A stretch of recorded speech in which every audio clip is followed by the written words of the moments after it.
Hi YouTube family, आप सभी का स्वागत है हमारे चैनल में। आज मैं सुनाने जा रही हूँ आप सभी को गीत। पसंद आए लाइक कमेंट शेयर जरूर करना। पान खाया में गोरी गाड़ी गईलू हमारी नजरिया में, गोरी गाड़ी गईलू हमारी नजरिया में।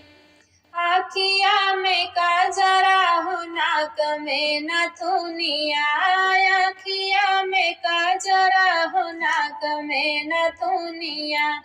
छम छम बाजाई पाव पाए जनिया, छम छम बाजाई पाव पाए जनिया। अरे जादू बाटे पतली कमरिया में, गोरी गाड़ी गईलू हमारी नजरिया में, गोरी गाड़ी गईलू हमारी नजरिया में। पान खाई गईलू बजरिया में, गोरी गाड़ी गईलू हमारी नजरिया में, गोरी गाड़ी गईलू हमारी नजरिया में। गोरे गोरे गालवा पे सोहेला गोदानवा, लाल लाल होठवा मारेला जनवा। गोरे गोरे गालवा पे सोहेला गोदानवा, लाल लाल होठवा मारेला हे जनवा।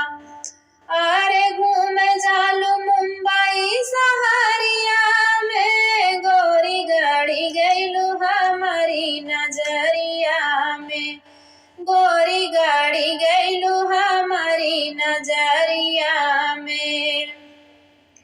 पान खाई गईलू बजरिया में, गोरी गाड़ी गईलू हमारी नजरिया में, गोरी गाड़ी गईलू हमारी नजरिया में। बारी उमरिया में करेलू नखरवा, केसिया लहर जैसे काली नगिनिया। बारी उमरिया में करेलू नखरवा, केसिया लहर जैसे काली नगिनिया।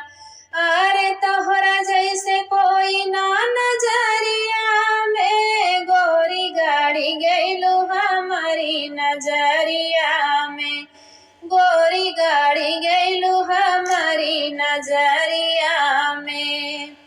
पान खाई गईलू बजरिया में, गोरी गाड़ी गईलू हमारी नजरिया में, गोरी गाड़ी गईलू हमारी नजरिया में। हमारा गाना आप लोग को कैसे लगा कैसे नहीं लगा, एक छोटा सा कमेंट करके ज़रूर बताना। जितनी माताएं जितनी बहनें हमारे गाना सुनी हैं तो प्लीज़ कमेंट करके बताना हमारे गाना आप लोगों को कैसे लगी। मिलते हैं अगले वीडियो में, तब तक के लिए बाय बाय।